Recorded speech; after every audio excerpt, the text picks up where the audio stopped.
Ok, então boa noite, pessoal. Estamos aqui hoje para mais um encontro do NELF. Como muitos de vocês sabem, os encontros do NELF acontecem periodicamente ao longo dos semestres letivos, tá? E esse é o primeiro do segundo semestre letivo de 2021. Lembrando que o segundo semestre letivo de 2021 na UFMA começou em outubro, né? Aí nós tivemos 2 outros eventos em que os membros do NELF estiveram ocupados durante o mês de outubro e novembro, né? E o nosso primeiro encontro, então, está acontecendo agora em dezembro, porque o nosso calendário está mais livre este mês. No encontro de hoje, a gente recebe o professor Jonas Becker Arenhardt, que é professor do Departamento de Filosofia da Universidade Federal de Santa Catarina e professor colaborador no programa de pós-graduação em Filosofia da Universidade Federal do Maranhão. O professor Jonas é também membro do NELF.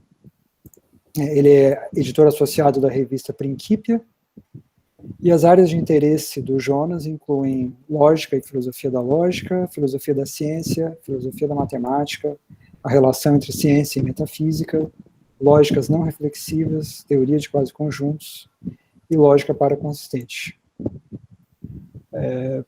Na noite de hoje, o Jonas vai apresentar para nós a palestra, cujo título é Entendendo a Evidência em Lógica com uma Ajuda dos Paradoxos. Então, após a fala do Jonas, a gente vai ter uma sessão de perguntas e respostas, né, onde vocês podem dar continuidade à discussão, né, fazendo perguntas ao Jonas, comentários, enfim. Daí eu só peço que quem tiver perguntas a fazer no final, pode usar aquela ferramenta aqui do Google Meet, levantar a mão, ou ainda se manifestar no chat dizendo que quer fazer uma pergunta. Vocês, claro, podem abrir o microfone para fazer a pergunta quando chegar o momento, eu vou organizar a fila, né, vou chamando na ordem. Então pode usar o próprio microfone, abrir a câmera, claro, para fazer a pergunta, ou podem escrever no chat também, quem não quiser ou não puder, né, colocar diretamente a sua pergunta por voz. E peço que daí durante a apresentação do Jonas vocês só mantenham os microfones desligados, tá? Embora possam manter a câmera aberta, é claro, tá? Mas o microfone desligado apenas para a gente não ter ruídos. Então, Jonas, passo a palavra para você. Certo, vocês estão me ouvindo bem? Sim, eu ouço bem. Tá bom, então. Qualquer coisa vocês me avisem. Então, lembrando, eu não estou enxergando vocês. Então, tá, okay. Fica um pouco, né? Se tiver certo. Qualquer problema, vocês não podem fazer nenhum sinal, ou escrever no chat que eu não vou enxergar. Tá, mas pode aí deixar, vocês eu só me falo. avisam. Certo. Legal, então, obrigado pelo convite, né, para fazer essa fala. Eu queria dizer que essa fala é um tema que eu estou trabalhando agora, que eu estou desenvolvendo, então eu fiz uma apresentação trazendo as ideias principais, né, e o meu plano é fazer uma apresentação meio mista entre apresentar alguns temas introdutórios e algumas considerações mais gerais, e a gente pode conversar sobre os detalhes, então, mais na nossa parte de perguntas e respostas. Eu espero que eu não esteja fazendo muitas pressuposições assim sobre o assunto. Então, meu plano é que seja mais ou menos autocontido, então, essa fala. Deixa eu voltar aqui. O título, deixa eu explicar o título, então. Entendendo a evidência em lógica com uma ajuda dos paradoxos. O plano é que, bem, vocês sabem que a gente tem diversas teorias lógicas, né? Tem lógicas paraconsistentes, tem lógica clássica e em diferentes versões, né? Primeira ordem, segunda ordem. A gente tem lógica paracompleta de diversas formas e lógica fuzzy. E tem um problema que surge naturalmente na filosofia da lógica, que é acerca de se existe alguma maneira de escolher uma dessas lógicas como sendo correta, ou se várias delas são corretas, ou se nem mesmo a correção é uma noção apropriada aqui. E uma das discussões atuais sobre esse tema, né, como entender a pluralidade de lógicas e que posição tomar com relação a isso, acerca da correção dos sistemas de lógica, relacionar isso com a ideia de que as lógicas corretas, elas, sendo teorias, elas têm que dar conta dos dados ou de algum tipo de evidência. Então essa é uma discussão bastante recente e que naturalmente leva para a pergunta sobre o que é uma evidência em lógica, ou o que são os dados, né? O que são os fatos que você tem que descrever com uma teoria lógica. Então, meu plano é fazer uma discussão sobre esse assunto, sobre o que são evidências, dados ou fatos em lógica. Eu sei que não é tudo a mesma coisa, né? Mas vão estar sendo meio que sinônimos para a gente. E fazer isso levando em conta o caso das discussões dos paradoxos, né? Porque também é um tema que gera dificuldades, que surge nesse contexto. E é um tema que, particularmente, eu já tenho discutido com a turma do NELF, né? E então é um assunto que já tem surgido em outras conversas por aqui também. Então eu vi que tem várias pessoas que já apareceram em outras falas nas quais eu também já estive assistindo ou falando. Então, os temas que são comuns aqui. Em qual é o contexto no qual essa discussão surge? Para situar a gente, é no contexto de uma posição acerca da lógica que é chamada hoje em dia de anti-excepcionalismo. Tradicionalmente se considerou que a lógica é excepcional, ela é uma ciência especial, ela é a ciência que está na base de todas as ciências e ela é usada para discutir as outras ciências, então ela teria que ter uma epistemologia especial. Ela não poderia ser refutada, justamente porque para refutar uma lógica, né, ou para você revisar uma teoria lógica, isso já usaria lógica. Então tem várias dificuldades envolvidas com a epistemologia da lógica, que levam a gente, ou levaram a tradição a considerar a lógica como sendo uma ciência especial, né, já que ela estaria pressuposta, então, em todos os métodos de discussão e revisão de teoria. Naturalmente que essa posição excepcional, ela encontra algumas dificuldades, então, quando a gente tem essa proliferação de sistemas de lógica na atualidade, e uma posição que surge recentemente é essa posição chamada de anti-excepcionalismo. Então, eu trouxe algumas citações aqui. Então, na segunda primeira, né, é uma citação do Yortland, que é um dos defensores do anti-excepcionalismo. Né? Segundo o anti-excepcionalismo, a lógica não é especial. As suas teorias são contínuas com a ciência, o seu método é contínuo com o método científico, então a lógica não é a priori, as suas verdades não são analíticas. As teorias lógicas são revisáveis, e se elas são revisadas nas mesmas bases que as teorias científicas. Então, basicamente, isso é uma recusa de todas as características da lógica conforme ela é concebida tradicionalmente, né?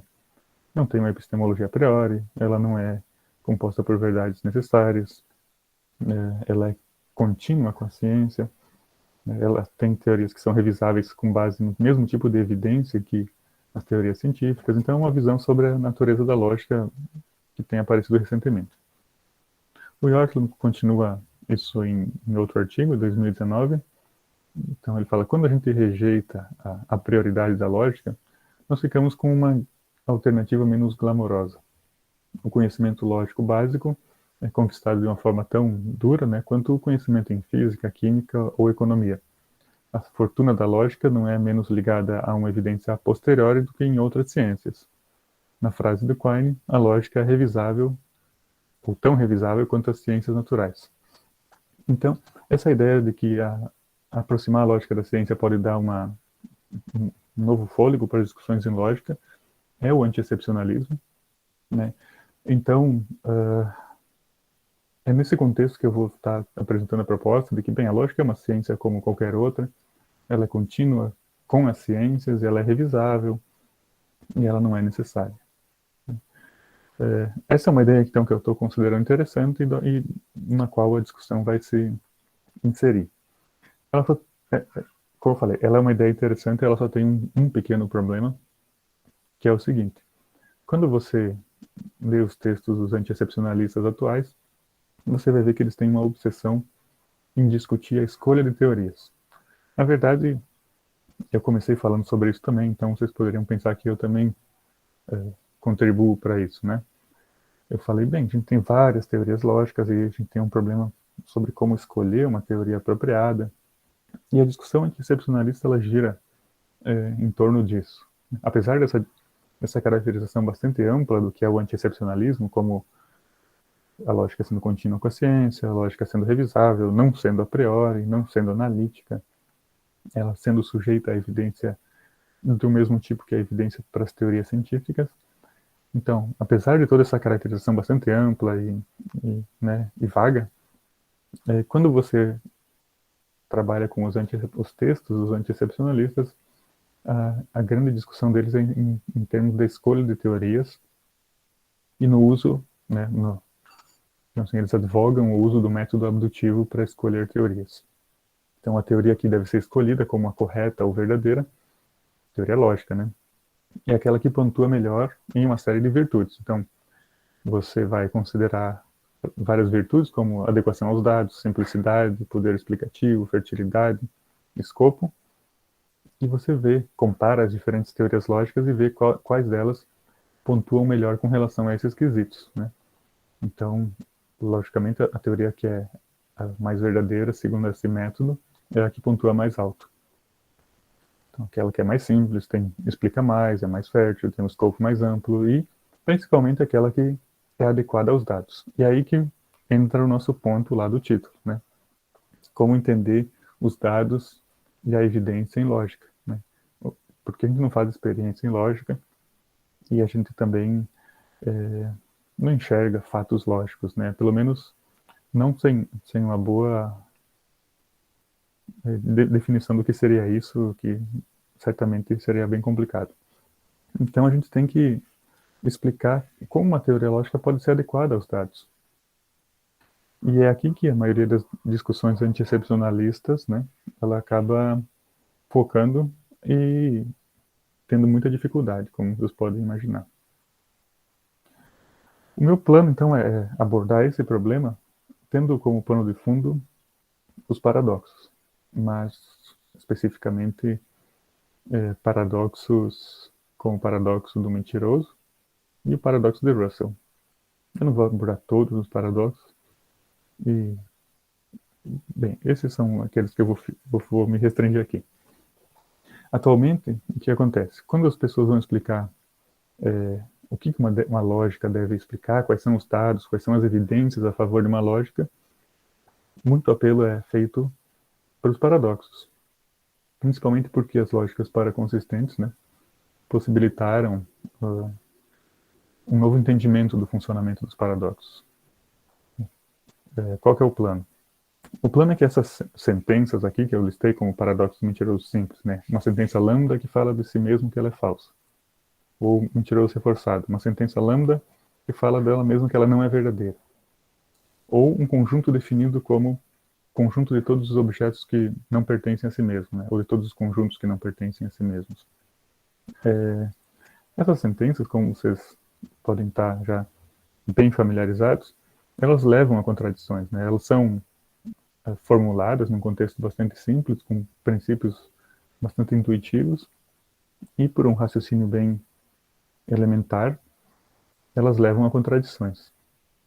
E o que acontece? Com o surgimento das lógicas paraconsistentes, muitas pessoas, né, em particular muitos anti-excepcionalistas, sugerem que o fato de que essas derivações são simples, são intuitivas, né, elas são formuladas em contextos de teorias que são intuitivamente bastante plausíveis, mostra, então, que contradições fazem parte das teorias nas quais essas contradições aparecem.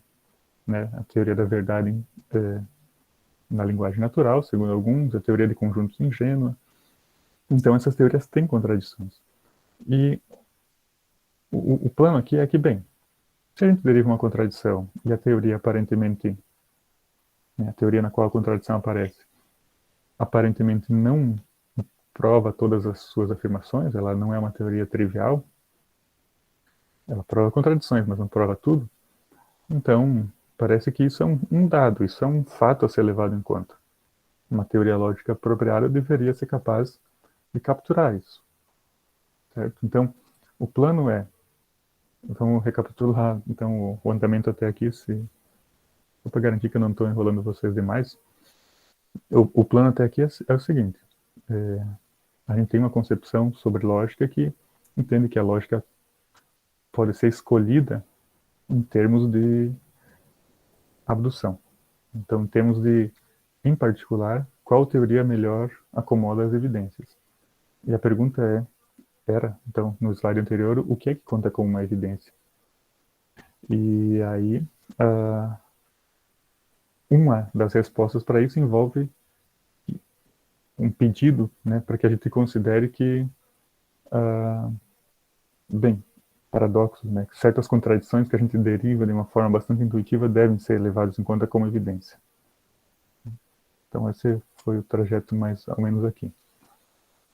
Então, só para garantir que eu não inventei isso, o plano é que as contradições são entendidas como um dado, né, um dado a ser levado em conta, a ser preservado. Uma teoria precisa preservar essas contradições e acomodar elas apropriadamente.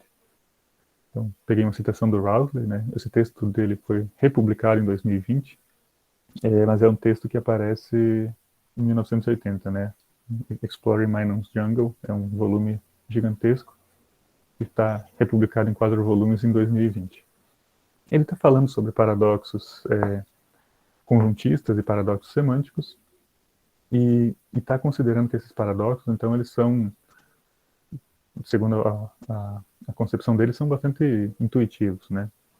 E aí ele fala, bem, uma resolução, né, filosoficamente satisfatória e uniforme dos paradoxos lógicos e semânticos, né, paradoxos de teoria dos conjuntos e paradoxos como mentiroso, leva a uma posição radical não eísta, né? Essa é uma posição em ontologia acerca de objetos não existentes. Não tem tanto interesse para a gente nesse momento. Mas essa posição, né, isso que é importante, ela toma os conjuntos inconsistentes como eles aparecem, como dados, como objetos de investigação lógico, como objetos que uma teoria satisfatória permitiria que alguém falasse livremente. Então, vejo, basicamente o que o Russell está falando é que contradições como a contradição do paradoxo de Russell e a contradição do mentiroso, eles são dados. E isso responde à pergunta anterior sobre o que são os dados e como a gente quais são as informações que a gente deve acomodar. Basicamente, o que o Rosley sugere, e outros lógicos paraconsistentes, né, e defensores dos paradoxos também sugerem, é que esses são dados, na terminologia do Rotley, hard, são dados duros, ao contrário de certos dados que são soft, que são mais maleáveis, que você poderia abandonar. Os dados hard, eles são, digamos assim, formulações pré-teóricas, são dados que você entende antes de qualquer teoria e que guiam você na escolha de uma teoria e também na rejeição de certas teorias. Então, teorias que não acomodam os dados hard, elas já estão fora de consideração nessa problemática, né, de escolher uma teoria lógica apropriada. Tá? Então vejam que simplesmente o que o Rotley está dizendo, e ele não é o único, né, ele disse isso antes, provavelmente, né, antes do que a maioria das pessoas, atualmente os anti-excepcionalistas, dizem, o que ele está dizendo é que os paradoxos têm que ser tomados como eles são. Né? Quer dizer, se derivou uma contradição, tem um conjunto inconsistente, então isso é um dado. Se derivou uma contradição, tem uma sentença que afirma que ela é verdadeira e que ela é falsa, então isso é um dado. Então a tua lógica tem que acomodar isso. Então, basicamente, né, em termos mais técnicos, a presença de contradições sem trivialidade é um fato que independe de teorias. Né? E aí é um dado, tem que ser dado de novo, estou falando. Então, como é que a gente vai relacionar os dados com uma teoria? O que está sendo pressuposto e está por trás, então, dessa afirmação do Rotley e dos outros anti-excepcionalistas amigos dos paradoxos é que, basicamente, os dados lógicos eles não dependem da teoria para serem examinados, ou pelo menos alguns desses dados não dependem da teoria. Eles estão lá, justamente por isso eles se chamam de dados, né? E estão aguardando uma descrição apropriada. Quer dizer, estão aguardando uma teoria que os acomode. Né?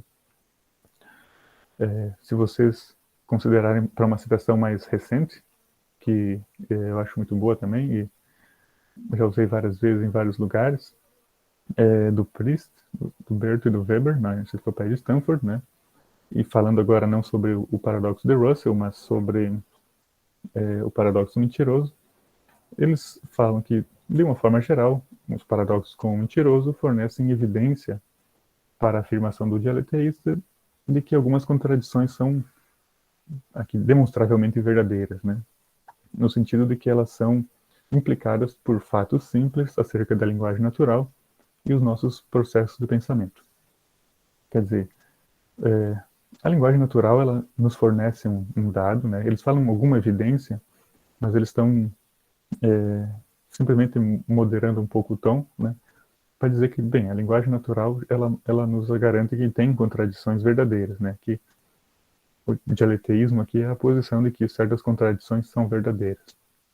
Então, vocês vejam que o plano dessa turma é garantir que tem certos dados, e esses dados nos afirmam, então, são derivações que a gente faz em linguagem natural ou em teoria de conjuntos ingênua, que provém para a gente contradições que não são trivializantes, né?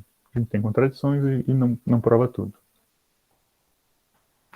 Certo? Então, a questão é, tudo bem, a gente queria que a lógica fosse mais parecida com a ciência, a gente queria escolher teorias lógicas com base nas evidências disponíveis,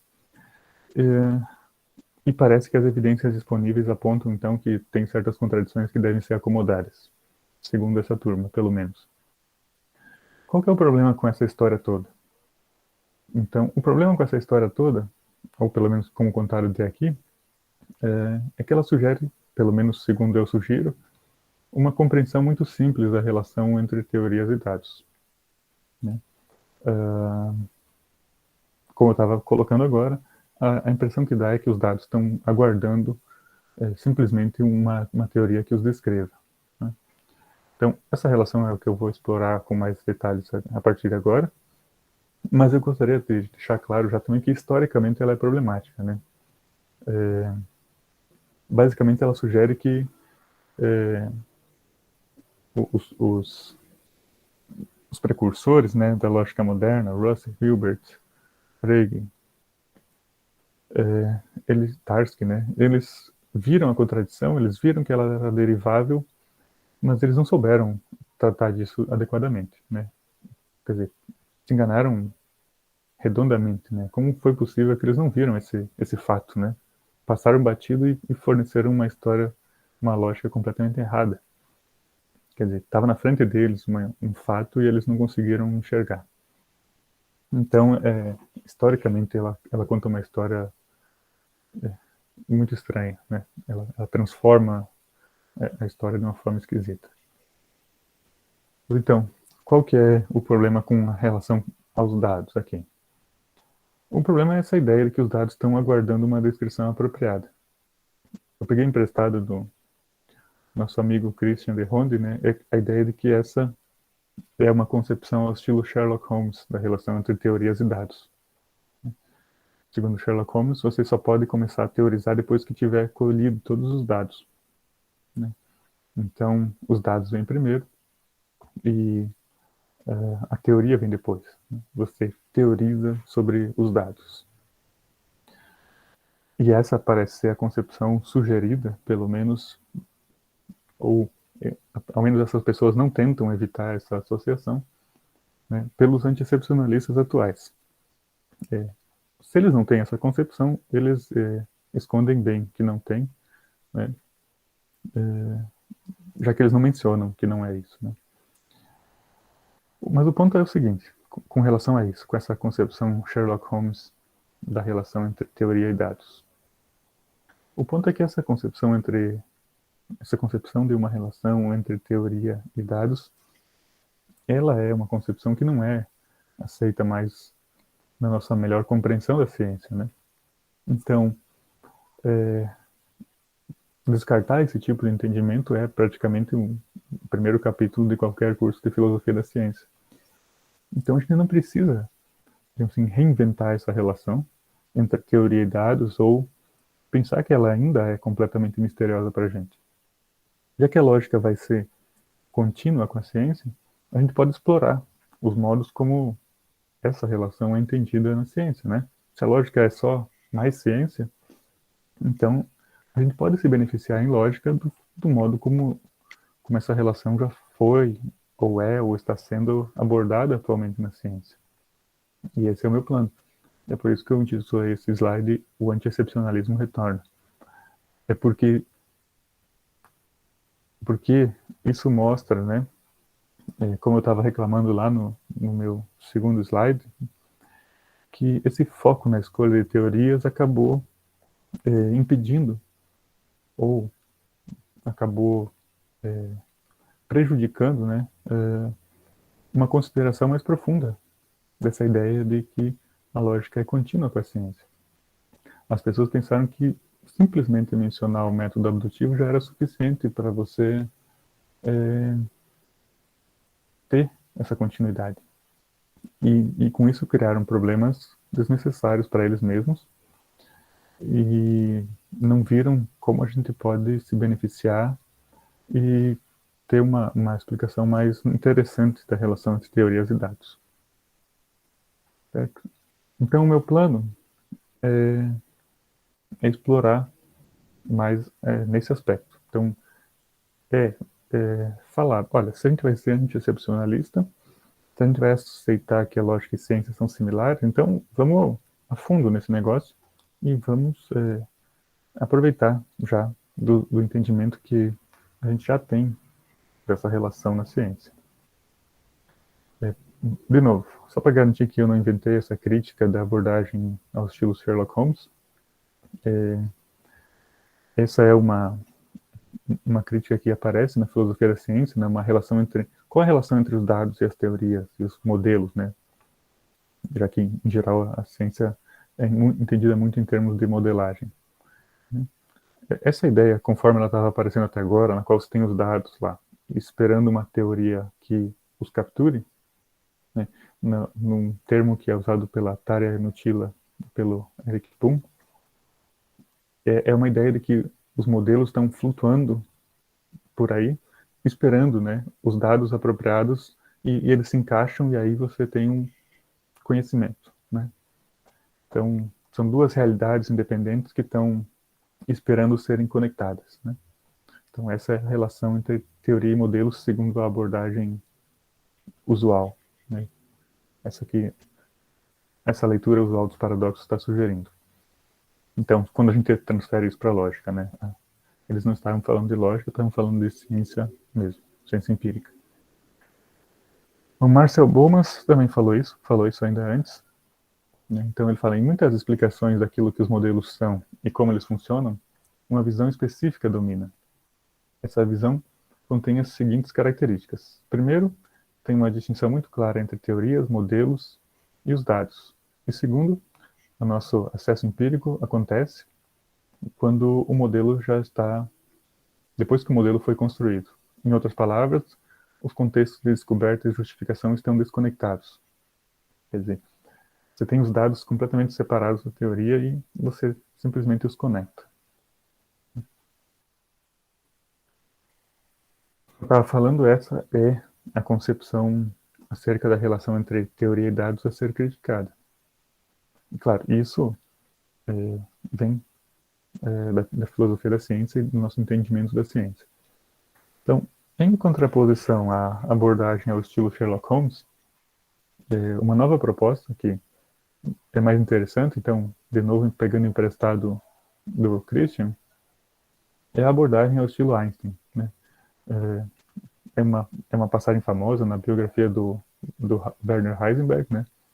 Em que ele apresentou, então, a formulação dele da mecânica quântica para o Einstein, e depois o Einstein foi falar com ele, e o Heisenberg achou que ia receber um elogio e tomou uma bronca, né? Ele falou, viu, Einstein, eu só me baseei nas observações e nas experiências e construí uma teoria. E o Einstein deu aquela lição nele e falou, é a teoria quem decide o que você observa. Você não tem observações antes de ter uma teoria. Então, essa é a concepção de relação entre teorias e dados que eu acho que vai ser mais interessante para o caso da lógica, em particular para o caso da abordagem dos paradoxos. Isso, claro, se ela também não tiver os seus problemas, que deve ter, né? Então, em termos de filosofia da ciência, né, numa forma como foi apresentada de novo pela Nutila e Boom, apresentar um modelo, né, uma teoria, já envolve uma descrição dos dados em termos dos conceitos teóricos da teoria.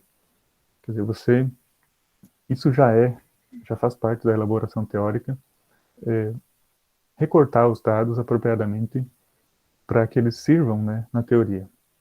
A gente vê os dados já a partir das luzes da teoria. Numa citação, de novo, que eu trouxe aqui da Catherine Elgin, que explica bem melhor do que eu estou tentando falar até agora, e que adota esse tipo de posição, então, né, fala, eu sugiro, então, que em lugar de pensar que nós podemos simplesmente olhar através de uma teoria e ver um mundo que é independente da mente, os nossos encontros com as coisas são sempre mediados e modulados por compromissos cognitivos. O resultado é uma compreensão do mundo conforme modulado através de uma teoria particular. Então, nesse sentido, a gente não teria como manter, novamente, essa ideia de que os dados estão lá esperando para ser acomodados na teoria. A gente vê o mundo, em particular os dados, através das lentes da teoria, né? É a teoria quem decide o que você observa. E, claro, essa é uma concepção que eu estou sugerindo que é mais plausível de ciência, e essa é uma concepção que eu estou sugerindo que deve ser adotada se a lógica vai ser parecida com a ciência. Então, a gente pode transferir esse tipo de abordagem que funciona na ciência para tratamento dos dados em lógica. E vocês já podem ver, então, como isso difere da proposta de que a gente pode simplesmente ver certos dados e enxergar lá, ou certas derivações, né, e enxergar lá contradições verdadeiras ou contradições não explosivas. Então, como é que isso ajuda a gente com o caso dos paradoxos? Então, isso aqui se refere a essa abordagem da relação entre teorias e dados, né? Essa abordagem ao estilo Einstein, na qual é a teoria que diz o que você observa, na qual a gente não tem como enxergar um mundo livre de comprometimentos ou compromissos cognitivos. Ela nos ajuda de muitas formas, então por isso que eu acho que ela é boa, né? Primeiro, historicamente, né? Por que os grandes nomes lá da pesquisa da busca pelos fundamentos da matemática acharam que a contradição do paradoxo de Russell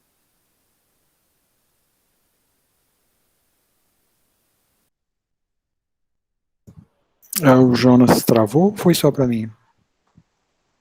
Não sei. Travou mesmo. Eu estou ouvindo vocês. Tá, agora a gente voltou a te ouvir, Jonas, mas ficou aí, quando você estava falando de Russell, Hilbert, a gente perdeu, sobre o paradoxo de Russell, isso. Tá. Bem, é que eu falei 2 vezes, então eu espero que seja da segunda. Senão, eu falei a primeira vez lá no começo da palestra. Não, foi agora, a segunda. Tá quando bom. você estava começando a apresentar esse slide.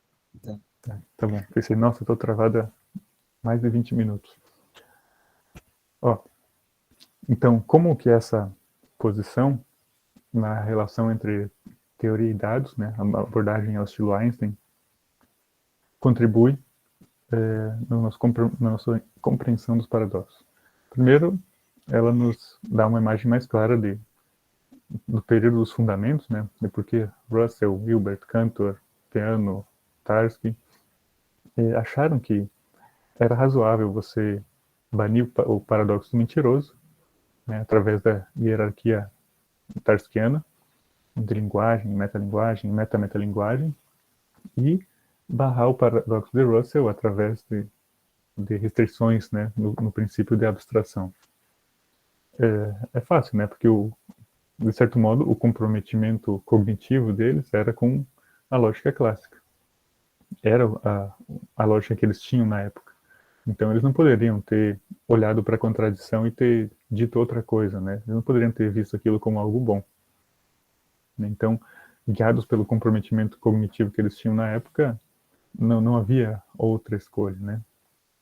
Então, eles viam aquelas contradições a partir das lentes das teorias que eles tinham disponíveis, que era a lógica clássica conforme, né, formulada pelo Frege e que estava sendo reformulada pelo Russell, né. Então, nesse sentido, a gente consegue dar um sentido melhor do que aconteceu, pensando em termos de que as teorias vêm antes, né. Fica estranho você falar que eles viram uma contradição, que era um fato, mas que eles não souberam acomodar ela, né. Não, eles souberam, eles acomodaram dentro do esquema teórico que eles tinham na época. A escolha de teorias, né. Como que isso nos ajuda na escolha de teorias? Bem, com isso a gente faz com que os dados não possam mais ser vistos como beneficiando a abordagem paraconsistente. Quer dizer, a gente não pode mais alegar, como o Routley fez e como o Priest fez, né? E teriam várias citações do Priest para mencionar, na qual ele fala coisas parecidas, né? De que as contradições estão aí, a gente tem que simplesmente acomodar elas. Mas a gente não pode mais ver isso dessa forma, como, ok, contradições são demonstradas. Como já enfatizou o Michael, e aqui eu já estou vendo que eu citei ele com a data errada, é um filósofo que trabalhou também com esse assunto, para que a gente possa ver uma contradição e falar, tem uma contradição, ela é verdadeira ou ela não é verdadeira, mas ela não implica numa trivialização da teoria, você já tem que ser capaz de conceber essa informação, aquela derivação de uma contradição, como envolvendo uma contradição que não trivializa. Isso era tudo que, por exemplo, então Russell e Cantor e Hilbert não enxergavam, né? Quando eles enxergavam uma contradição, eles já viam diretamente uma falsidade e já viam uma situação envolvendo trivialidade. Então, como foi possível ver uma contradição de outro modo? Foi possível a partir do momento que surge um aparato teórico, né, com o qual você pode se comprometer e a partir do qual você pode ver essa derivação por outras lentes, né? Então, que tipo de derivação está envolvida no paradoxo de Russell? A derivação de uma contradição que é trivializadora ou uma contradição verdadeira de um conjunto normal? Depende dos comprometimentos cognitivos que você está usando para enxergar aquilo.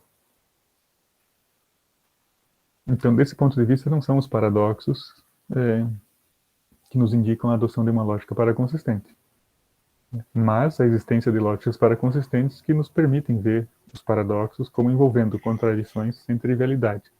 A perspectiva muda radicalmente, pelo menos eu espero. Então, é diferente daquilo que o Routley estava propondo, né? E que o Priest também propõe. A gente não tem os paradoxos lá de primeira e depois vai buscar a lógica adequada para eles. A gente só consegue enxergar aquilo como uma derivação de uma contradição verdadeira ou de uma contradição que não trivializa quando a gente já tem as ferramentas para isso. Isso também permite que a gente trate das acusações comuns de petição de princípio, né, e falta da base comum para a discussão de paradoxos. Quem trabalha com paradoxos deve saber, quem não trabalha vai saber agora, né? O David Lewis foi convidado para escrever um trabalho sobre lógica paraconsistente, paradoxos e dialeteísmo, e ele ficou famoso, que ele escreveu uma carta se recusando a participar desse volume que estavam editando, no qual ele fala que, bem, ele não consegue discutir com uma pessoa que aceita contradições verdadeiras, porque essa pessoa já tirou toda a base comum de discussão que poderia ter com ele. Então, não tem como ter uma discussão com pessoas que não partilham uma base comum. Então, isso dá um sentido melhor, né? Quer dizer, para esse tipo de situação. Realmente são formas diferentes de se avançar os dados, e os dados só vão aparecer de formas diferentes justamente pela presença dos aparatos cognitivos, né? Modelos ou teorias diferentes. O que fazer com isso é uma outra história. Eu vou chegar daqui a pouquinho, também não vou demorar mais tanto assim não, tá? Isso tem consequências também, não vou discutir isso em detalhes, mas se quiserem nas perguntas a gente pode falar, para várias discussões, né, acerca da negação que o Graham Priest tem feito. Ele tem é dito que, bem, os lógicos clássicos atacam a posição dele dizendo que uma contradição é sempre falsa e que ela trivializa. Ele fala, mas eles estão errados, porque eles estão usando a negação deles. Nisso ele tem razão, né? Mas depois ele vai lá e fala que a negação clássica não faz sentido. Por quê? Bem, porque quando ele enxerga a negação clássica a partir da negação favorita dele, a negação clássica simplesmente não funciona. Mas aí, nisso ele está errado, né? Porque, de novo, ele está tentando usar o aparato dele para discutir a lógica clássica. Então tem bastante coisa para discutir aí. Eu e o Ederson já escrevemos um artigo sobre isso, e aqueles pontos podem ser relacionados com essa discussão que a gente faz aqui. Então, quer dizer, quem é que está cometendo uma petição de princípio contra quem? Bem, né, os dois lados acabam cometendo porque assumem as suas próprias posições. E por fim, esse modo de se conceber a relação entre dados e lógica é interessante. E como disse o Wilfred Hodges, né, depois que você estuda lógica, você não consegue mais... Ele não falou de lógica, ele falou sobre máquinas de Turing, mas eu transfiro o ponto aqui. Depois que você estuda lógica, não tem mais como você voltar para uma situação de pureza lógica, né? Uma inocência na qual você não enxerga nada através das lentes de uma teoria. Quando você vê uma derivação, você já pergunta, né? E qual que é a negação que estava funcionando? Qual é a concepção de negação? Qual é a concepção de quantos valores de verdade tem? Como eles funcionam? Então você sempre vai enxergar a situação através de um aparato teórico. E não tem como sair disso, né? Não existe um retorno para uma pureza ou inocência lógica. Como fica então a escolha de teoria, se a gente só consegue enxergar o mundo lógico, né, os dados lógicos, a partir de comprometimentos teóricos? Bem, com isso a gente acaba, eu espero, perdendo grande parte do interesse na obsessão dos anti-excepcionalistas de escolher a teoria certa, né? Praticamente porque não tem mais os dados independentes da teoria esperando para serem modelados. O que a gente tem é digamos assim, uma escolha feita com bases muito mais pragmáticas, de acordo com certos interesses e propósitos, e julgados, então, essa escolha é julgada em termos do seu sucesso, em cumprir os objetivos para o qual você propôs aquele sistema, né? Então, de novo, trouxe uma citação da Catherine Elgin, que coloca em termos bem mais claros. Ela fala, nós partimos o mundo em substâncias tóxicas e não tóxicas, em cores primárias, em espécies e gêneros, e em uma grande variedade de outros agrupamentos. Porque ao fazer assim, né, ao fazer isso, nós nos equipamos com recursos conceituais que nos permitem perseguir vários interesses nossos. Os interesses humanos se sobrepõem, competem e variam desde aqueles bastante rudimentares aos extraordinariamente refinados. E assim também variam as categorias em termos das quais nós marcamos as coisas. Quer dizer, para que uma certa aparato teórico vai funcionar vai depender muito do tipo de objetivo que você tem e, né, se ele é altamente sofisticado ou bastante simples. E basicamente, então, a justificação de uma escolha de teoria é algo pragmático, né? Vai depender muito do funcionamento dela para o seu propósito. Então, isso, em linhas gerais, é a proposta. É uma proposta de se levar a sério o anti-excepcionalismo, então, de articular ele com uma imagem de ciência de fato, né? E não com uma mera abordagem de escolha de teorias. Indicar, então, qual o entendimento de ciência que está sendo assumido, né? E, claro, isso deve ser feito reconhecendo que entender a ciência é um desafio, né? Mas, pelo menos, a gente não multiplica os desafios, né, desse modo.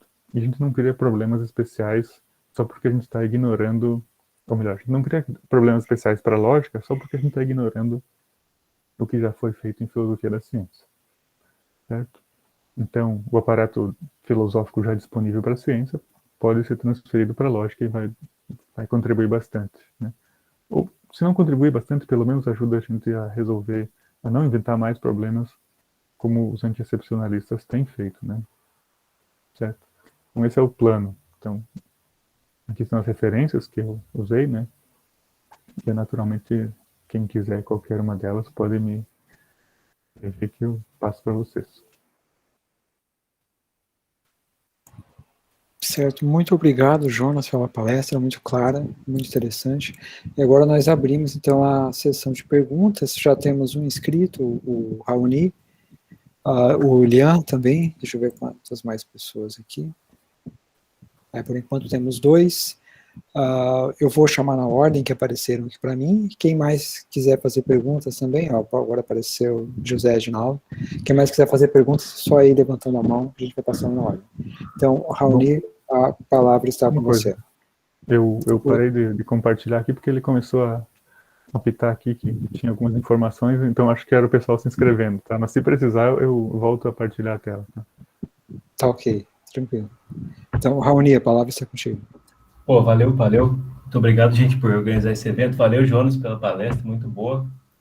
Ô Jonas, eu fiquei com a impressão que essa ideia de que não existe uma questão externa, né, da lógica, me lembrou muito o Carnap, que não dá para a gente ter uma questão, falar de ontologia sem a gente já estar dentro de um framework que tem uma ontologia, uma meta-ontologia de fundo que vai dizer o que é uma ontologia. Na questão da lógica, então, me parece que esse está sendo o caso. Inclusive, quando você vai para as questões pragmáticas, para decidir entre teorias lógicas e tal, e isso me suscitou a seguinte questão: será que não dá para fazer uma venda casada nesse esquema? Por exemplo, já que a gente está sempre associado a um framework científico, a um sistema linguístico, e se a lógica quer ser contínua, que ela vai ser contínua com alguns framework linguístico. Será que o próprio framework linguístico não vai determinar ou depender de uma lógica subjacente? Então, mudar de teoria científica pode implicar mudar de lógica? Alguma coisa assim, fazer uma venda casada entre o framework linguístico da ciência e da lógica. Sim, você tem razão. Obrigado, Raoni, né? O Raoni está fazendo aí como é que é, a dupla jornada, já a gente estava no grupo antes de Filosofia da Ciência. Sim, isso é uma tese bem carnapiana, né? E do Quine também. Eu até apaguei uma citação do Quine, né? Que eu ia trazer. Basicamente o Quine fala, né? O que é um fato, né? Depende tanto da nossa melhor ciência quanto o que é uma carga elétrica, né? Então, os fatos dependem, sim, do framework que você está usando para Quine e para Carnap, né? Para os dois. Então, nisso eles concordavam absolutamente. Ou pelo menos segundo a minha leitura deles, né?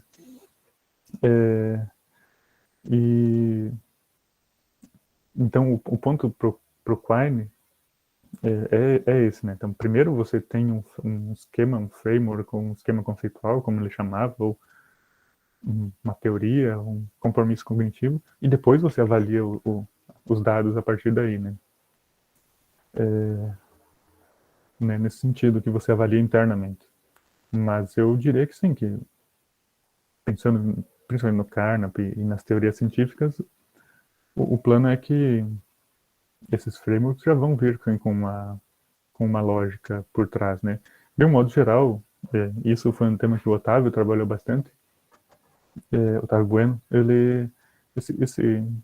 a hipótese ou a hipótese que a gente assume é que essa lógica é a clássica, né? Justamente porque essas teorias, quando são matematizadas, elas usam a matemática clássica.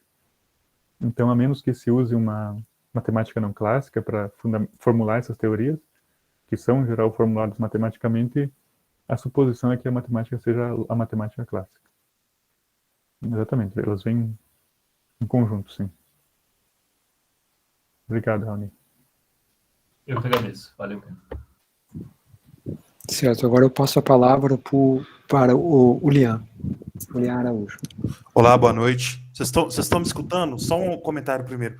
É que tá tendo jogo, tá tendo uma comemoração do pessoal aqui do time aqui de Minas, aí tá muito fogos de artifício aqui no bairro. Então, se tiver barulho aqui, peço desculpas aqui por antecedência, mas por Tranquilo. Eu estou te escutando bem, Lian. Certo, obrigado. Mas, pois bem, Jonas, primeiro exatamente, este é o Galo. Enfim, eu tenho uma pergunta e uma observação, Jonas. Mas antes de mais nada, eu devo agradecer a apresentação de fato, eu confirmo que eu, enquanto graduando, a apresentação foi bem contida, conseguiu ser bem clara, assim, para mim, os objetivos e o tipo de proposta que você está tendo nesse tipo de debate, né? Debate das opções teóricas acerca do anti-excepcionalismo. Mas um ponto que eu queria trazer na minha questão é o seguinte, é porque parece, Jonas, pelo menos quando eu leio um pouco dessa literatura, seja em alguns manuais ou até mesmo no Hortland, eu não vou saber falar o nome dele, mas eu acredito que dê para entender, que parece que a posição anti-excepcionalista acerca da lógica, eles pressupõem, ao menos, tem um certo compromisso com algum aspecto representacional, um compromisso representacional das teorias lógicas, que elas vão representar certas leis ou certas inferências, padrões inferenciais. E exatamente esse caráter representacional que seria o critério para atribuir de uma dada teoria se ela é correta ou não. Que é exatamente esse aspecto que possibilita de atribuir esse tipo de avaliação. E meu ponto é, a sua proposta parece que está propondo que há uma certa teórico-impregnação no caso da evidência lógica, do que conta como evidência lógica. E como essa teórica impregnação, como o reconhecimento dessa teórica impregnação possa dar novos ares para o que se entende por revisão, para o que se entende por correção e tal. E o que se entende como lógica enquanto modelo, né? Claro que isso é algo que eu entendo que tem que ser melhor caracterizado.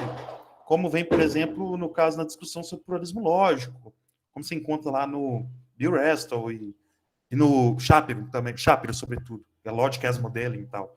Minha pergunta queria jogar para você se você tem essa impressão também desse compromisso por parte dos anti-excepcionalistas por representacionalismo e como que esse compromisso essa é a minha primeira pergunta. E a segunda, eu queria comentar mais sobre aquele ponto sobre essa teórica impregnação que você identifica, até mesmo na citação que você disse há um tempo atrás sobre as máquinas de Turing, que você pegou lá do Rhodes, né? Rhodes que diz que quando você tem um olho treinado para a lógica, acabou. Sua evidência já é por si mesmo penetrada. Eu queria te perguntar, você acha que, porque é um debate aí, em parte, o caso da teórica impregnação da evidência no caso da ciência, você acha isso mais plausível no caso de teorias lógicas em relação às teorias científicas? Eu queria perguntar um pouco sobre a sua opinião sobre isso. E só um comentário de uma impressão que eu tive sobre a sua proposta. Então, eu fiz o quê? Foi 2 perguntas e um comentário. Que esse novo modelo parece ser similar em muito, embora não perca o aspecto representacional, mas coloca sobre outra ótica do modelo que o Doug Prawitz vai propor sobre o que é revisão de lógica, que vai tomar o equilíbrio reflexivo e a relação top-bottom de leis, evidência que a gente encontra, muda as leis lógicas no sentido mais inferencial da coisa, não, ou tomando teorias lógicas enquanto uma postura inferencialista quanto às teorias lógicas e tal. Eu não tenho uma certa similaridade no que diz respeito à avaliação da correção de uma teoria lógica com esse movimento que você propõe. Você propõe a entender a noção de dado, objeto a ser modelado e modelo, que é as teorias lógicas. Desculpe esse monte de perguntas que eu fiz, mas foram coisas que foram passando assim na apresentação. Foram em concha de retalhos. No mais, eu queria que você comentasse um pouco mais sobre isso. No mais, é isso. Mas eu tenho que agradecer a apresentação, acima de tudo. Bom, eu que agradeço as perguntas, né, e o comentário também. Eu acho que no começo, exatamente, você pegou... Eu concordo com a tua primeira pergunta sobre o Yortland e os anti-excepcionalistas. Você fala do representacionalismo, né? Exatamente essa é curiosamente, essa é a crítica, né, dos autores que eu trouxe aqui em Filosofia da Ciência, né, da Tarja Nutila e do Bowmans, contra uma visão representacionalista em Filosofia da Ciência, né? Então, o que eles fazem em lógica é justamente cometer, pelo menos dessa perspectiva, o mesmo equívoco, né? Claro que eles vão falar que eles estão certos, né? Mas eles apresentam isso com frequência em termos do que eles chamam não de representacionalismo, mas de descritivismo, né? Uma lógica descritiva, ela tem que descrever certos dados, ou a gente quer descrever uma relação de consequência lógica, e eu acho que a gente até já conversou sobre isso em outras ocasiões aqui também, a gente quer descrever, como eles chamam, fatos sobre a consequência lógica, ou a lógica em si, ou a lógica, consequência lógica legítima, né? Não, não uma consequência lógica dentro de uma teoria. Eles falam, não, tem a validade por si própria, né? Então é isso que eles querem descrever. E aí, claro, cai no representacionalismo que você menciona, ou no descritivismo, como eles mesmos se descrevem, né? Então, concordo, absolutamente, e esse é o ponto. Então, assim como eu não quero ser descritivista ou representacionalista em ciência, também eu acho que em lógica, então, já que essas coisas são contínuas, então, né, não dá para fazer diferente em dois lugares. E já que eu estou achando que a não descritivismo, então, ou não representacionalismo em ciência é bom, então, em lógica, eu acho que ele vai funcionar bem. Esse é o ponto. Sim, para outro ponto, o plano é esse, é ter uma impregnação teórica dos dados, né, inclusive em lógica, então, onde os dados são justamente o entendimento que a gente tem do funcionamento do aparato lógico, né. Isso se conecta, então, com aquele ponto do Rhodes, né, da inocência lógica. Então, quando você é treinado, ou mesmo que você não seja, quando você começa a se perguntar sobre isso, você é naturalmente levado a questionar sobre como funcionam os termos lógicos. E aí você não tem para onde apelar, né? Então, assim, você tem as opções, e vão ter opções que naturalmente são fora de questão, ou que vão ser piores, né, para certos objetivos. Então, mas você não tem essa inocência lógica, né? Ele faz essa pureza lógica a qual você poderia apelar. Bem, deixa eu pensar como que seria a negação de fato antes de eu estudar a lógica clássica. Pô, não tem, né? Você já perdeu tudo isso, então você sabe que tem a negação clássica, a negação paraconsistente, então tem alguma dessas teorias, né? E é por isso, então, que eu acho que para complementar, então, já que você mencionou isso, muito, muito bom, que essa impregnação teórica impede, eu acho, essa ideia de que você tenha uma consequência lógica por si só, ou independente, né, esperando para ser descrita. Porque, como disse, tem uma citação que eu adoro, eu já apresentei ela em outras vezes, é do Peter Smith. Ele fala assim, você acha que existe uma noção de consequência lógica assim, esperando para ser descrita?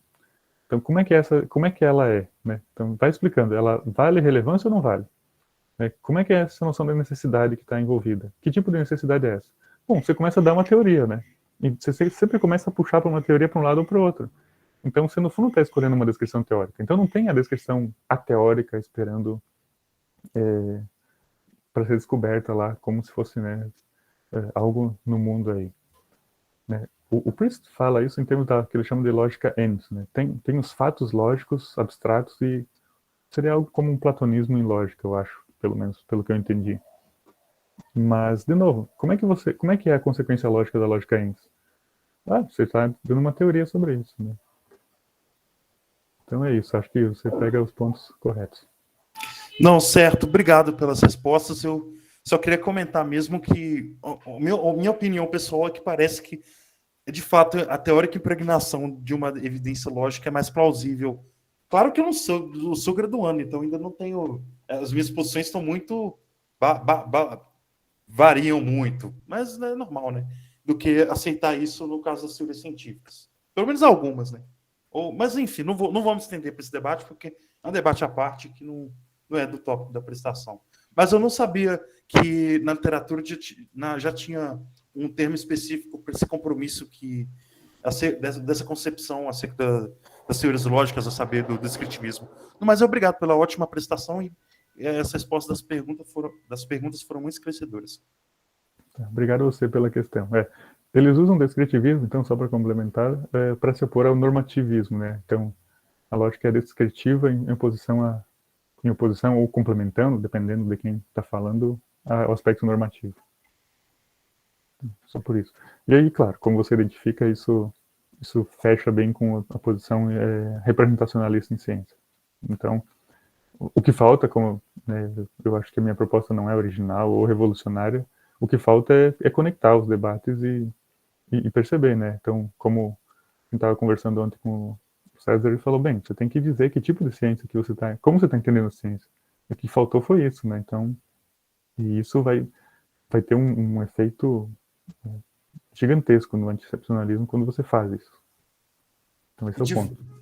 Eu vou deixar a próxima pessoa da lista falar, porque eu teria uma pergunta à parte que me veio agora, mas eu vou guardar. Até. Ok, obrigado, Liam, obrigado, Jonas. Passo a palavra agora para o José Edinaldo. Obrigado, Nelson. Boa noite. Pessoal, eu não sou nem da área de filosofia, eu sou da área da física. Estou me interessando pela essa questão de lógica, né? E resolvi participar dessa palestra. Agradecer aí ao professor, excelente palestra. E aí me veio a seguinte pergunta, né? Já vou pedindo desculpa se a pergunta não for adequada para o tema. Pensando na questão no processo de construção do conhecimento, né? Considerando que ele surge a partir do relacionamento entre o sujeito e o objeto, essa abordagem do Sherlock Holmes, ela pode ser associada ao empirismo e a abordagem esteniana pode ser associada ao racionalismo? Essa é a pergunta. Certo, obrigado. Não, acho que elas não se identificam, né? Claro que a abordagem Sherlock Holmes, ela é uma outra maneira de você descrever uma posição que é chamada em filosofia da ciência de indutivismo, né? Então você coleta os dados e depois generaliza sobre eles para criar uma teoria. Então ela é uma concepção associada tipicamente ao empirismo, né? Mas é um empirismo que não, imagino que ninguém mais sustente hoje em dia. Então hoje em dia você pode ser um empirista e ainda aceitar, né? Como por exemplo o Van Fraassen faz, que há uma impregnação de teoria nos dados, né? Então não tem uma incompatibilidade com isso. E a abordagem, então, isso responde a outra parte também, né? Uma abordagem ao estilo Einstein não precisa ser uma abordagem racionalista, né? De modo geral, é uma abordagem tratando de ciência empírica. Eu não trouxe, naturalmente, todos os detalhes aqui, isso é um tema bastante interessante, bastante difícil também na relação entre teoria e experiência, mas seria, então, um assunto para outra discussão ainda, né, de que tem uma certa relação mais construtiva entre a teoria da ação e a coleta dos dados, né? A compreensão dos dados. Ali eu mencionei a Tarja Nutila e o Mike Boone, e também o Bowman, né? E o plano deles é que, de certo modo, você criar um modelo, criar uma teoria, né? E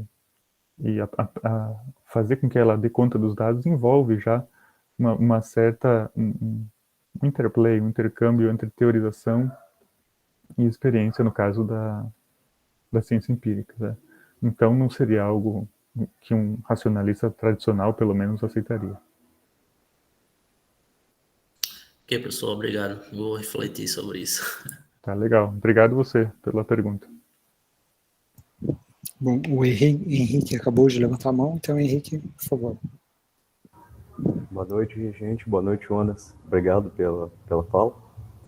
O Jonas, eu fiquei pensando uma coisa, quer dizer, uma coisa que quando você estava falando, que eu não tinha atinado ainda para isso, é que essa posição de tomar, quer dizer, representacionalista, ou da perspectiva de alguém que defende contradições, como os dialeteístas, essa não parece a melhor estratégia argumentativa. Eu quero dizer o seguinte, por exemplo, adotar critérios de escolha que sejam pragmáticos, a meu ver, parece favorecer mais uma posição de defesa de reforma da lógica. Eu quero dizer, por exemplo, será que não seria uma melhor estratégia invocar o princípio da mutilação mínima, por exemplo, diante de uma contradição para sustentar uma lógica paraconsistente? Então, não sei, eu fiquei pensando sobre isso, quer dizer, isso parece uma estratégia melhor, assim, em geral, argumentativa. Não sei se você teria alguma coisa a dizer sobre isso. Sim, boa pergunta. Na verdade, é uma pergunta bem complicada, né? eu concordo com você que, na verdade, para ser coerente com a minha fala, eu teria que concordar que essa é a única estratégia correta de se abordar o tema, né? Mas é claro que eu não falaria algo assim, mesmo que eu já falei agora, tá bem. O ponto é, mesmo os lógicos paraconsistentes, então, seriam indicados, claro, né? Isso não é uma abordagem que não se estenda a eles. Eles também teriam que falar, não, tudo bem, então a gente tem um aparato paraconsistente, agora a gente enxerga que a gente poderia ter, então, por exemplo, a gente poderia ter visto a contradição na teoria ingênua de conjuntos de outra forma, né? Então, a gente não pode voltar no tempo, mas a gente pode agora retomar aquela teoria, como muitas pessoas têm feito, né? Então, muitas pessoas têm falado, não, tem um novo caminho aqui, que é manter o princípio de abstração, mudar a lógica, mas isso só é possível, como você mencionou, porque agora a gente está enxergando a situação com outros olhos. E eu concordo, então. Então, sendo completamente anti-excepcionalista, né, e permitindo que a ciência se julgue sozinha, é que se essas pessoas fizerem uma teoria interessante em matemática, vamos supor, ok, teoria para consistentes de conjuntos. Se isso permitir, né, eu estou supondo que os critérios de aceitação científica sejam pragmáticos e em termos de sucesso, em termos de conquistar espaço no campo da pesquisa, né, e financiamento e tudo mais. Então, se isso acontecer, se eles conseguem provar que, bem, a tecnologia fica muito melhor com lógica paraconsistente, e a gente consegue fundamentar uma física muito mais interessante, naturalmente, eu não veria, digamos assim, motivo para que isso não fosse um argumento a favor da paraconsistência. Como você falou, todavia,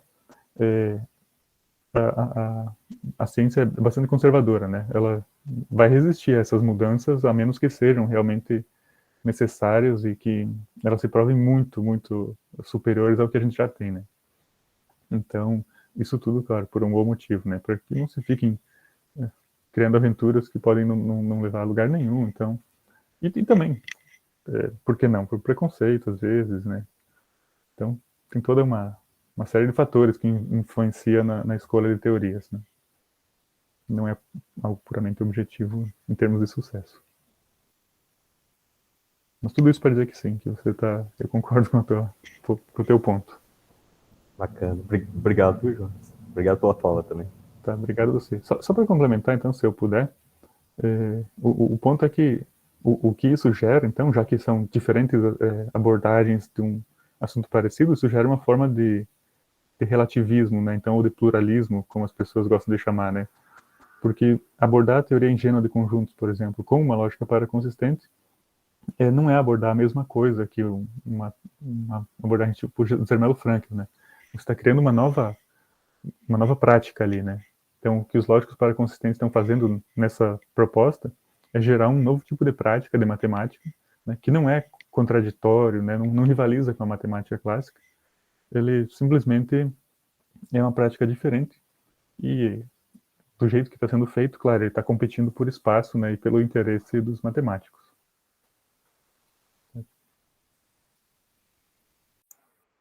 Certo, obrigado, Jonas, obrigado, Henrique.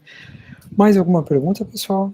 Eu sei que a gente já passou da hora prevista, que era às 8, mas como a discussão está interessante, Jonas, você tem algum tempo aí? Eu queria só fazer uma pergunta que me veio assim, Pois não. Jonas, queria perguntar uma pergunta um pouco mais larga, assim, que é sobre a sua impressão sobre os rumos que estão indo no debate do antiexcepcionalismo. Porque eu lendo, acompanhando, assim, claro que eu estou lendo, assim, esparsamente, assim, mas uma impressão que eu tenho que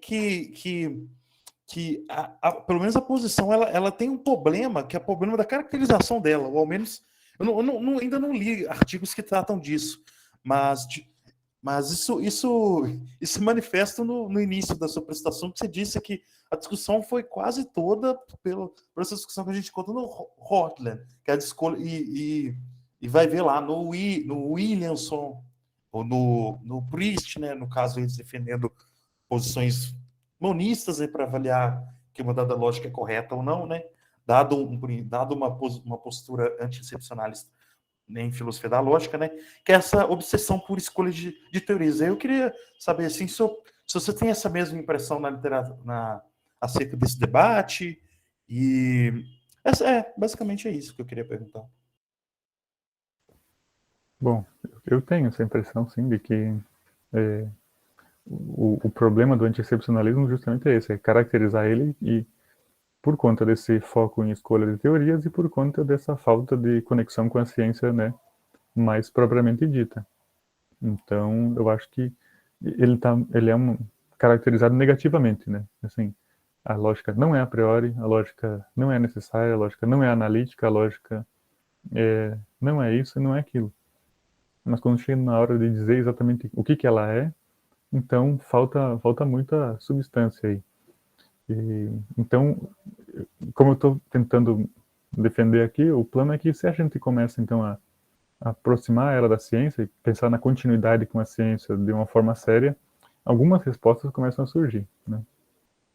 Então, claro que tem muita coisa para se fazer, tem muita coisa interessante para se conectar, mas é um primeiro passo, né? Professor João, só uma observação aí, o senhor falou sobre a matemática.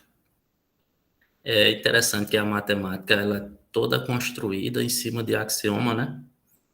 Você diz considera que é verdade alguma coisa. É interessante como ela se adequa tão bem às coisas pragmáticas do mundo, né? As aplicações da matemática. Interessante isso aí. Surge de uma teoria que se definiu alguns axiomas e se construiu tudo que a gente tem até hoje, né? Interessante. Então, boa noite a todos aí. Obrigado. Exatamente. Obrigado. Boa noite. Bom, não havendo mais perguntas ou comentários, não sei se há também. Desculpa, eu achei que o José estava saindo, mas... Ok. Ou se você quiser comentar também, mas o Ederson levantou a mão. E eu tenho uma pergunta também, mas se não der tempo, não tem problema. Depois eu posso te passar por e-mail, Jonas. Mas...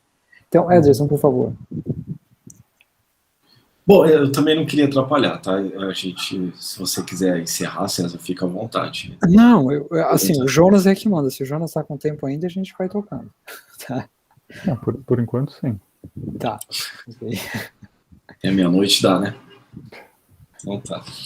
Não, a minha pergunta vai ser bem rápida e talvez seja uma pergunta muito boba também. Eu fiquei pensando aqui, Jonas, sobre essa proposta, claro, que você falou, bem interessante, gostei muito da tua fala. Concordei com o pessoal que está te elogiando, que foi uma ótima palestra, também achei.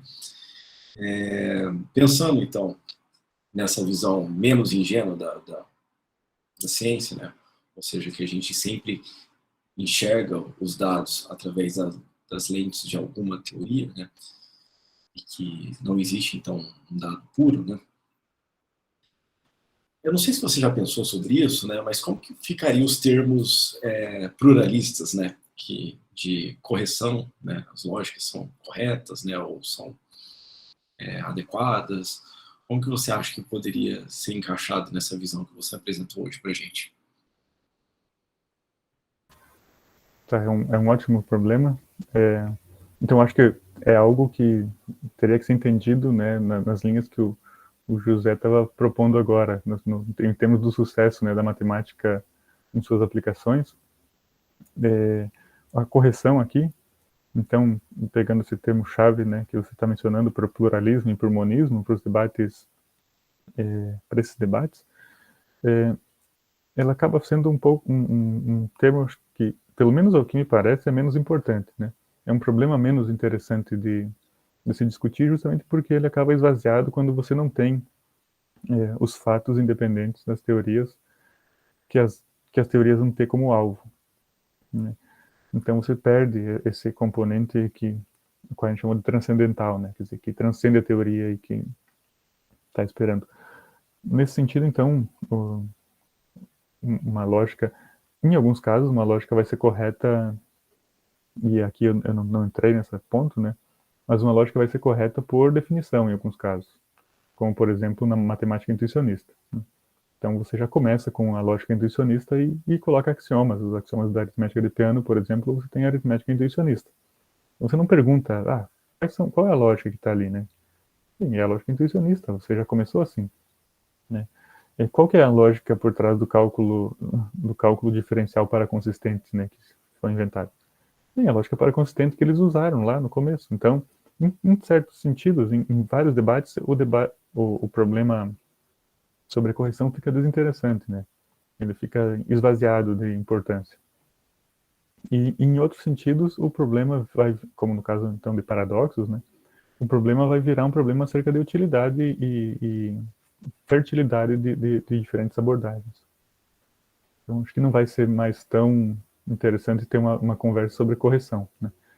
E talvez a gente tenha que começar a fazer, pelo menos nessa abordagem, né, uma discussão sobre quais ferramentas são úteis para quais propósitos e quais propósitos são propósitos interessantes, né?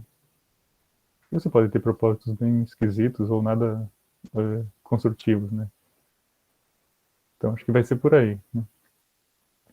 Sim, obrigado pela pergunta. É isso que eu imaginei, porque se você já pensa na utilidade da teoria, então de saída você já tem uma aplicação da teoria quando você está montando a própria teoria, né? Então ela vai ser correta trivialmente, né? Parece. Então parece que não tem interesse mesmo esses termos. Mas obrigado, era isso mesmo. Obrigado, Jonas. É isso que eu estava considerando, né? Vai ser uma coisa resolvida meio que a priori, e o debate, esse debate pelo menos deixa de ser tão interessante, né? E vira um debate, quer dizer, vale a pena fazer uma mecânica quântica paraconsistente, né? Bem, o que é isso, né? Eu vou tentar construir algo parecido com mecânica quântica usando lógica paraconsistente. Mas qual que é a lógica que está por trás? Bem, é claro que é lógica paraconsistente, né? Ela começou assim. Mas vale a pena? É útil? Isso gera alguma coisa de interessante, diferente, ou né, algum novo entendimento, ou novos resultados? Aí é que eu acho que vai estar, né, o ponto-chave. Ok, então, acho que posso fazer minha pergunta agora para encerrar, só? Sim. Ok. Então, o meu ponto, Jonas, é mais fazer o papel aqui de advogado do diabo, né? No geral, eu concordo com o que você falou, mas eu já fiquei pensando, enquanto você falava, no que os seus opositores poderiam responder, Priest e etc., né? Bom, como já foi falado aqui, esse pessoal tem uma concepção descritivista, né, do trabalho teórico em lógica. Então, a lógica deve capturar uma concepção de validade, de consequência lógica já presente na linguagem natural, né. O teu ponto é que não há dados brutos sobre essa concepção, né. O que nós sempre, quando nós vamos coletar dados, já são informados por uma teoria, então os dados são sempre contaminados por teoria. Mas a questão dos paradoxos, por exemplo, eu acho que eles poderiam te objetar da seguinte forma, tá? Eles não estão dizendo, por exemplo, que o fato de um paradoxo, de uma contradição ser verdadeira, tá, é um dado bruto independente de teoria. Eles poderiam te responder o seguinte, não, esse dado é um dado para a teoria subjacente a concepção de linguagem natural, a concepção de consequência lógica na linguagem natural. Então, assim, a linguagem natural já inclui uma concepção de consequência lógica, né? De acordo com essa concepção de consequência lógica, então, nós temos um dado que há contradições verdadeiras que não trivializam, né, uma teoria. Tá? Agora, essa concepção ela é pré-teórica, ok? A gente não é que esse dado ele é um dado pré-teórico, porque ele é dado por uma concepção pré-teórica, tá? Mas veja, ele também é tão contaminado por teoria, só que aqui por uma pré-teoria, né? Por uma concepção não estruturada, não sistematizada, etc., que está presente na linguagem natural. Mas ele é tão contaminado como qualquer outro dado. Mas aí, qual pode ser a resposta deles? Dado que eles têm uma concepção descritivista da lógica, o que eles querem é capturar justamente essa teoria subjacente, né, essa concepção subjacente na linguagem natural. Então, se para essa concepção subjacente aquilo é um dado, a teoria resultante, depois que a gente estudar, sistematizar e formalizar aquilo, né, essa teoria resultante também vai ter que ter aquilo como um dado. Caso contrário, ela não vai estar capturando essa noção subjacente à linguagem natural. Então, entende? Então, não sei se eu me fiz claro, mas aí o debate se resume mais agora a uma concepção da lógica como descritivista ou como normativista, né, como estava propondo, ou como algo que não está visando descrever nada, né. Mas ambos os lados podem concordar que os dados são contaminados por teoria, né. Não sei se eu me fiz claro, consegui entender? Bem, eu acho que eu entendi o ponto, né? Bom, eu tenderia a discordar dessa descrição dos dados, né? De que a gente tem dados contaminados, mas que são dados, de certo modo, independentes, né? Eles são dependentes da concepção pré-teórica de consequência lógica na linguagem natural. Eles são contaminados só por ela, mas como é essa a concepção que nós queremos capturar, então nós temos que salvar o que ela considera ser dado. Então, acho que é esse ponto que a gente teria o desacordo. Então, assim, eles poderiam falar isso para mim, né? Mas é isso que eu estaria rejeitando, né? Então, assim, eu ia perguntar de onde é que veio a concepção pré-teórica de consequência natural, como eles formulam ela, né? E como eles lidam com o fato de que ela envolve idealizações, simplificações, né? Que contaminam, ou que são condições para que você crie uma teoria. Então, se eu tivesse que resistir a alegações desse tipo, eu faria nesse sentido, de tentar apontar para essas pessoas que estão tentando sustentar que a gente tem uma concepção pré-teórica de consequência, que essa concepção ela já é completamente teórica, né? Em particular, por exemplo, se alguém tem uma concepção pré-teórica de que certas contradições podem ser verdadeiras sem trivializar, eu acho isso muito implausível, né? Porque como é que ela só apareceu no século XX depois que a lógica paraconsistente foi inventada, né? Então,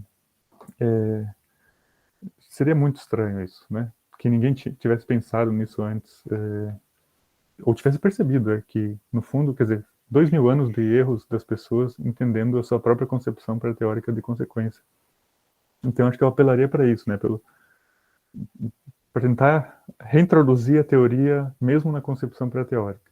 Eu sei que seria difícil, eu sei que eles iriam resistir.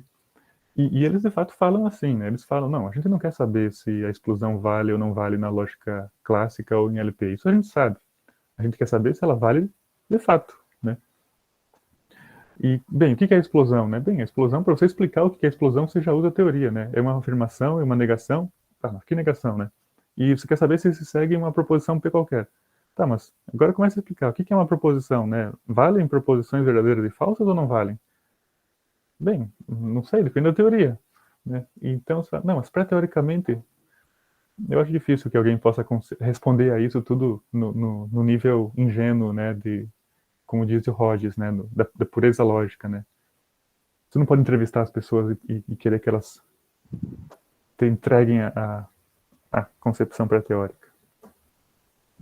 Certo, parece que, só complementando, parece que não dá, eu pelo menos não consigo ver, né, a noção pré-teórica pura, né? Acho que a gente sempre vai ter que estar enxergando alguma coisa, alguma teoria. Talvez seja isso, né? Daí tá, isso fica na conta do Jonas, né? Mas talvez ficaria mais na conta deles, né? Como que eles iam explicar, então, como defender essa noção pura, né? Acho difícil mesmo. Isso, então, né, seria por aí que eu iria tentar responder essa turma. Perfeito, muito obrigado, Jonas. Então, podemos encerrar aqui, são 8h30. Agradeço muito a presença do Jonas, né, sempre presente aqui nos encontros do NELF, dando uma contribuição excelente aqui para nós. Agradeço muito a presença de todos vocês que ficaram aqui aí durante essa 1h30, mas acho que o assunto foi interessante e o debate que se seguiu também.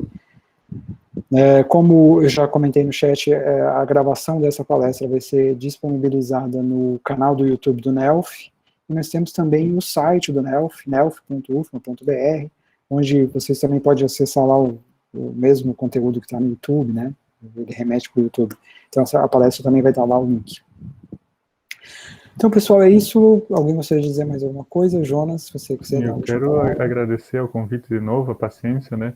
Vocês viram que eu já vim tanto aqui que eu já começo a me referir às outras falas que eu dei, ou outras vezes que eu participei e fiz pergunta para alguém. Então, é isso. Obrigado, né? Obrigado a todos pela paciência e pela presença e pelas perguntas todas, então, muito interessantes. Isso é ótimo. Esperamos que você continue aceitando os nossos convites. Para nós é muito produtivo. Certamente. É um prazer. Então tá, pessoal. Grande abraço e nos vemos no próximo encontro do NELF, que está previsto para o dia 16 de dezembro, e quem vai apresentar sou eu, tá? Eu vou dar a palestra e oportunamente a gente divulga o título e o resumo. A gente se vê lá. Eu vou encerrar a gravação aqui. Valeu, abraço, boa noite a todos. Valeu, obrigado. Falou, um abraço. Falou.